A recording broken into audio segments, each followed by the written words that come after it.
एक दिन जैन गुरु नानसेन के मठ में दो समूहों के भिक्षु एक बिल्ली को लेकर आपस में झगड़ पड़े।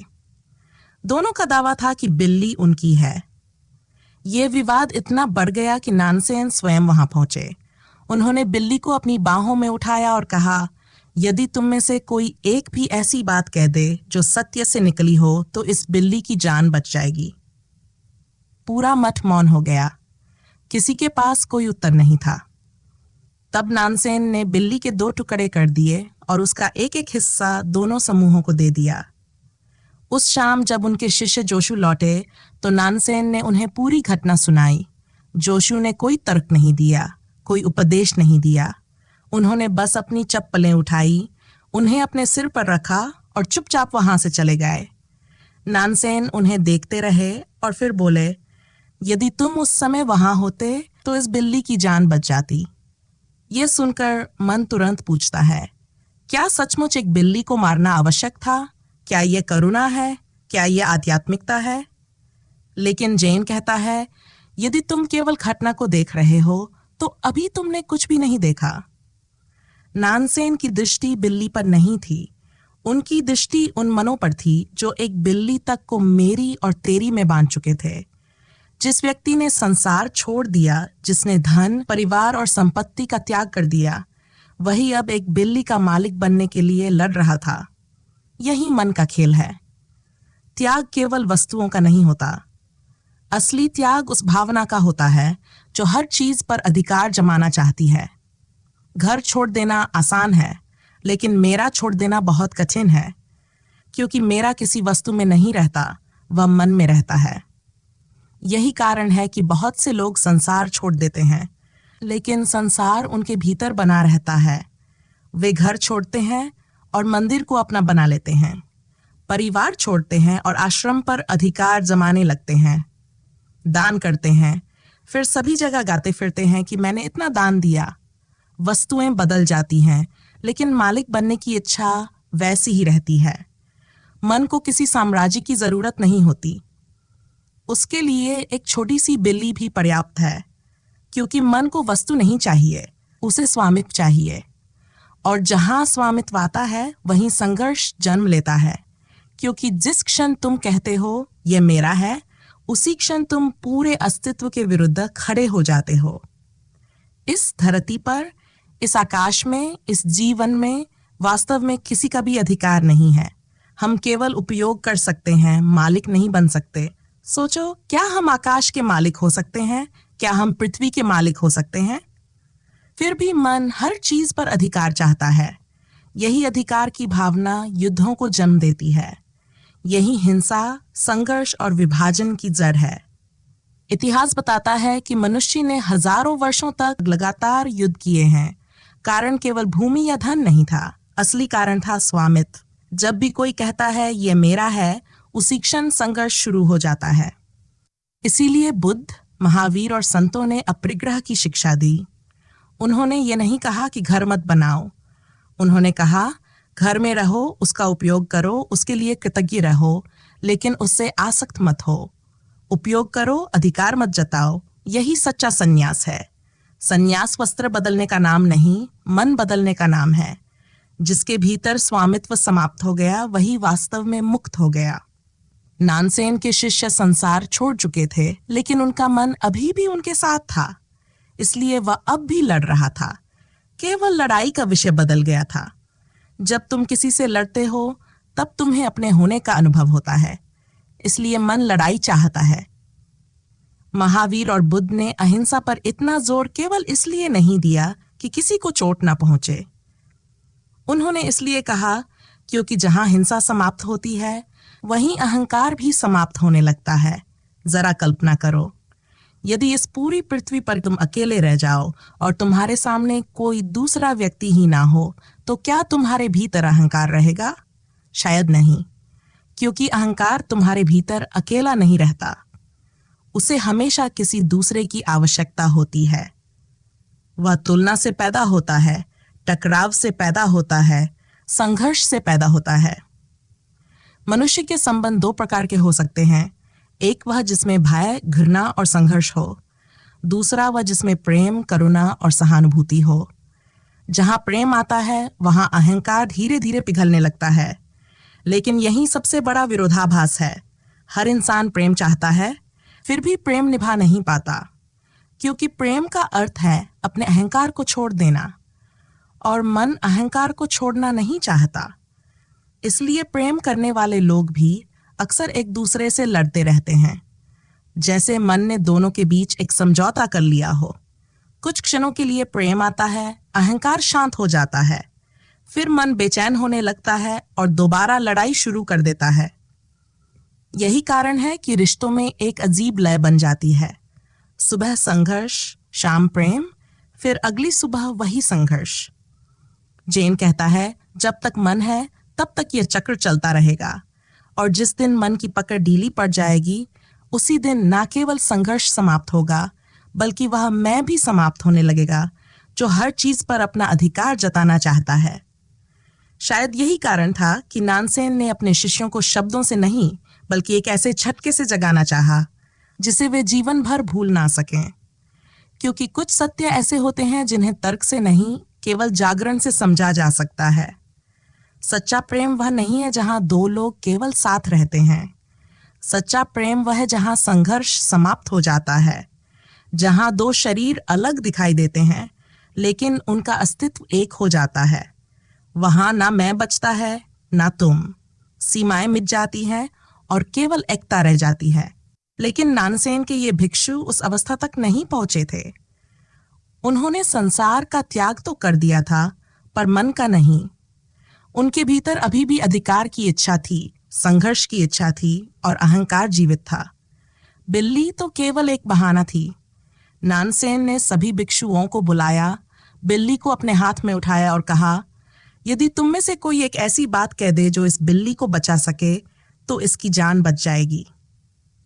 अब प्रश्न यह है कि नानसेन किस उत्तर की प्रतीक्षा कर रहे थे। वे किसी चतुर तर्क की प्रतीक्षा नहीं कर रहे थे। वे किसी शास्त्र का उद्धरण नहीं सुनना चाहते थे। वे चाहते थे कि कोई ऐसा उत्तर आए जो मन से नहीं, मौन से निकला हो। ऐसा उत्तर जो विचारों से नहीं, ध्यान से जन्मा हो। ऐसा शब्द जो भीतर की निस्तब्धता से उठे, जहां अहंकार का कोई अस्तित्व ना हो। क्योंकि यदि इन भिक्षुओं के भीतर सचमुच मौन होता, तो वे कभी उस बिल्ली पर अधिकार का दावा ही नहीं करते। यदि भीतर ध्यान होता, तो संघर्ष असंभव हो जाता। लेकिन सभी भिक्षु चुप रहे। पहली नजर में लगता है कि उन्होंने मौन धारण कर लिया, पर वह मौन वास्तविक नहीं था। वह केवल एक रणनीति थी। वे जानते थे कि जो भी बोलेंगे वह मन से निकलेगा। इसलिए उन्होंने सोचा कि शायद चुप रहने से गुरु प्रसन्न हो जाएं। लेकिन गुरु को धोखा नहीं दिया जा सकता। बाहर से वे शांत बैठे थे, पर भीतर उनका मन तेजी से दौड़ रहा था। विचारों का तूफान चल रहा था। हर कोई सही उत्तर खोज रहा था। हर कोई सोच रहा था कि क्या कहा जाए जिससे बिल्ली भी बच जाए और गुरु भी प्रसन्न हो जाए।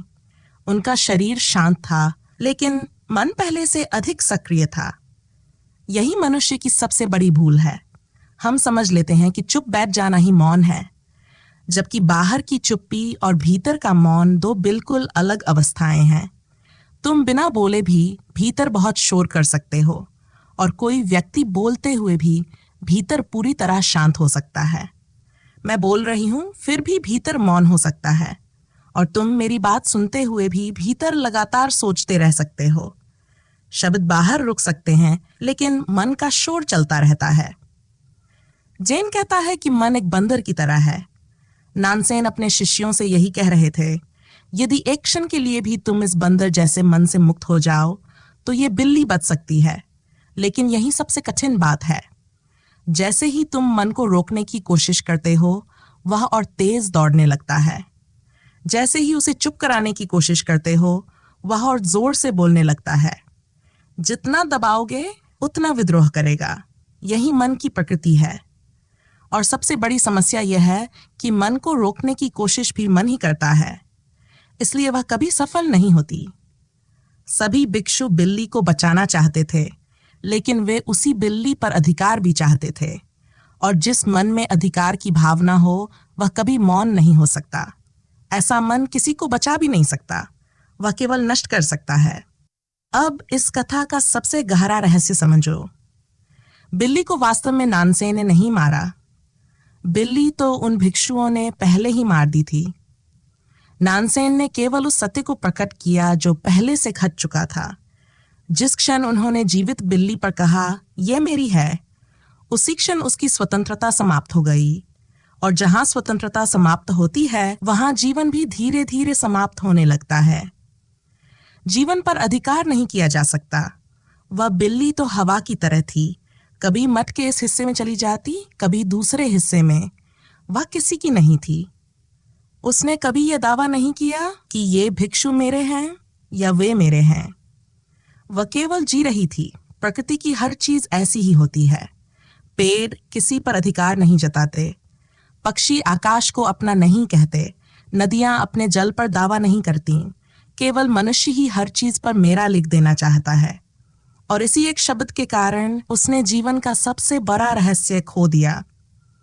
तुम केवल मृत वस्तुओं पर अधिकार कर सकते हो, जीवित चीजों पर नहीं। जिस क्षण तुम किसी जीवित व्यक्ति पर अधिकार जताते हो, उसी क्षण उसके भीतर की स्वतंत्रता को मारना शुरू कर देते हो। यही कारण है कि प्रेम धीरे धीरे पीड़ा में बदल जाता है।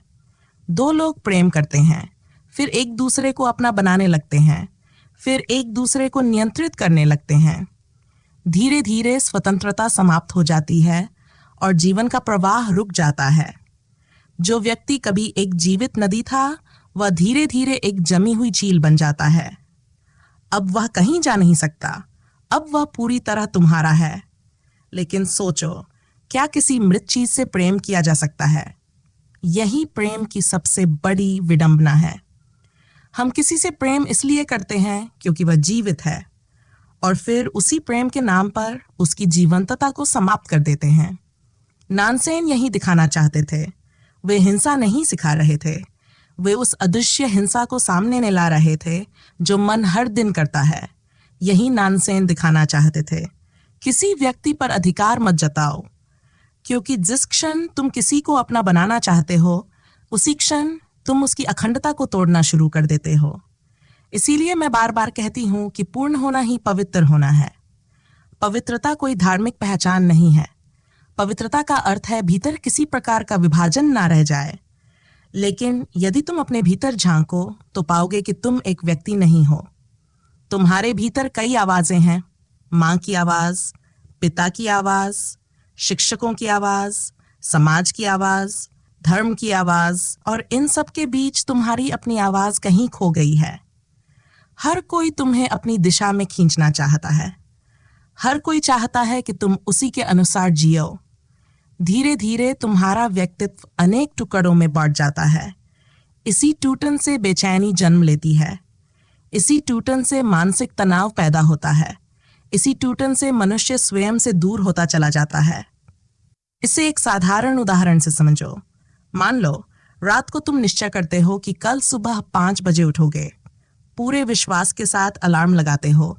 उस समय तुम्हें जरा भी संदेह नहीं होता, लेकिन सुबह अलार्म बजते ही तुम्हारे भीतर से एक दूसरी आवाज उठती है।